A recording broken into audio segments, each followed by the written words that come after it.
E aí, gente, tudo bem? Para quem não me conhece, meu nome é Dr. João Borzino, eu sou médico clínico sexologista, terapeuta sexual e de saúde mental. E estou aqui hoje para falar sobre uma grande dúvida geral, que é como o homem falha, né?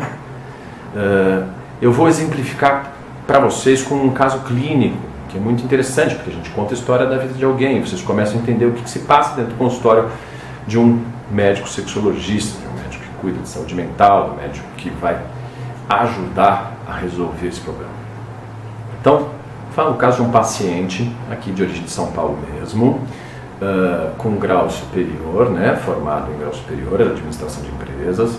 Ele tinha 25 anos, está namorando com uma moça há 4 anos, teve outras experiências sexuais antes, transou a primeira vez quando tinha 16 anos, nunca tinha falhado, nunca tinha tido problema de perder a ereção por uma relação sexual, e há 2 anos atrás, no meio do namoro dele, ele perdeu a ereção no meio de uma relação sexual, e de lá para cá tudo mudou. Ele não consegue mais funcionar. Se você perguntar para ele se durante a masturbação ele tem ereção, se à noite ele tem ereção, ele vai te dizer, esse paciente vai te dizer que tinha e começou a perder. Mesmo agora, quando ele vai se masturbar, ele começa a perder ereção, ele não está se sentindo seguro, ele acha que tem algum problema arterial no pênis dele, ele percebe que à noite ele não tem ereções e que ele não acorda de pênis ereto de manhã. Então ele está se verificando, gente. Por quê? Por vezes ele ainda funciona com a namorada, como ele fala, sem remédio nenhum, porque começou a tomar esses remedinhos para ereção por aí, né, para ficar mais forte. E funcionou, e às vezes, sem querer, ele não entende por que ele funcionava também sem o remédio, às vezes quando ele bebia um pouco, e às vezes ele também não entendia por quê. Mas ele percebia que quando ele estava com a namorada dele numa situação em que o sexo não era provável, por exemplo, dentro do carro ou no cinema, acontecia ereção, mas na hora do vamos ver, não.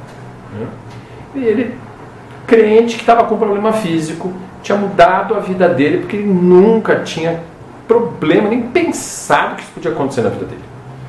Né? No exame físico não tinha problema nenhum, ele nunca tinha tido nenhuma doença sexualmente transmissível, nesse caso não fumava, não bebia, gostava de praticar esportes, bebia esporadicamente, perdão, mas nada de preocupante, não tinha nenhuma doença crônica como diabetes, hipertensão, então não tinha nada a se pensar em causa orgânica, mas a história leva para a gente em lembrar e focar em causas psicológicas, né? Na famosa disfunção erétil psicogênica, ou seja, causada pelo medo de falhar, que eu chamo, né,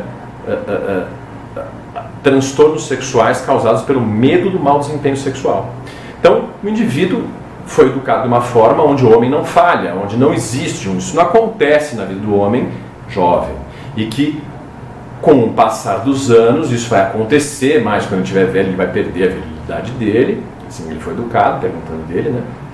E que se acontecesse de uma maneira precoce, ele estava acabando, estava perdido e o fim dele ia ser terrível. Né? Isso remete o indivíduo a não conseguir ter família, não conseguir ter mulher, a não ser feliz, a diminuir a autoestima dele, ele ser péssimo e não funcionar nem no trabalho. Né? Então, essa é o grande veneno, é a ansiedade sobre a relação sexual. Então, toda vez que ele pensava em sexo, toda vez que ele imaginava fazendo sexo com a parceira, toda vez que ele se via de cara para o gol, ele batia o pênalti para fora. Por quê? Porque ansiedade inversamente proporcional à excitação. Gente, a excitação é um fenômeno psíquico. Você se excita aqui e acontece a ereção lá embaixo. É isso. É curtição, é fantasia, é isso. Se acontecer um bloqueio, como o medo de falhar, faz com que o indivíduo simplesmente comece a fugir até das situações, até que a libido dele caia, até que ele passe a se testar com masturbação e tudo seja um teste e ele vive uma vida de um loser, de um perdedor, de um indivíduo que está acabado.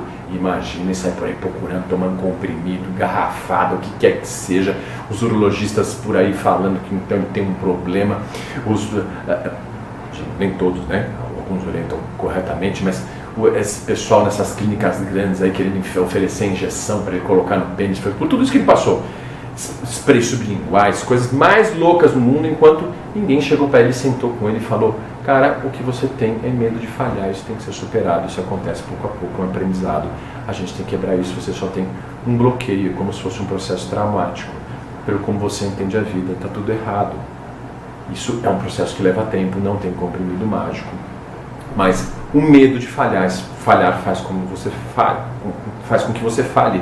É a mesma coisa que ter estudado, ficar nervoso que vai mal na prova, mas ter estudado, chegar lá na hora da prova, dá branco, erra tudo, mas depois, quando você está tranquilo em casa, você pega a prova, olha, faz, acerta tudo e fala: poxa, como é que eu errei? Eu sabia. Foi a ansiedade. A ansiedade simplesmente domina qualquer outro processo psíquico. Você não consegue pensar direito, ter concentração, se excitar, tudo acontece, você não percebe, tudo fica terrível, tudo fica aumentado, né? Então, fica aí um caso ilustrativo muito comum de como o homem falha. Eu espero que tanto você, o homem que está assistindo isso, quanto você, mulher, namorada, esposa, replique isso para que a gente vá quebrar, né?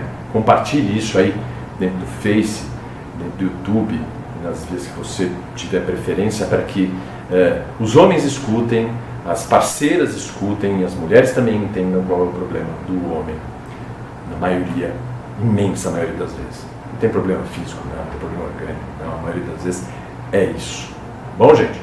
Então, fica aí mais uma e até a próxima. Aquele abraço e bom final de semana. Tchau, tchau.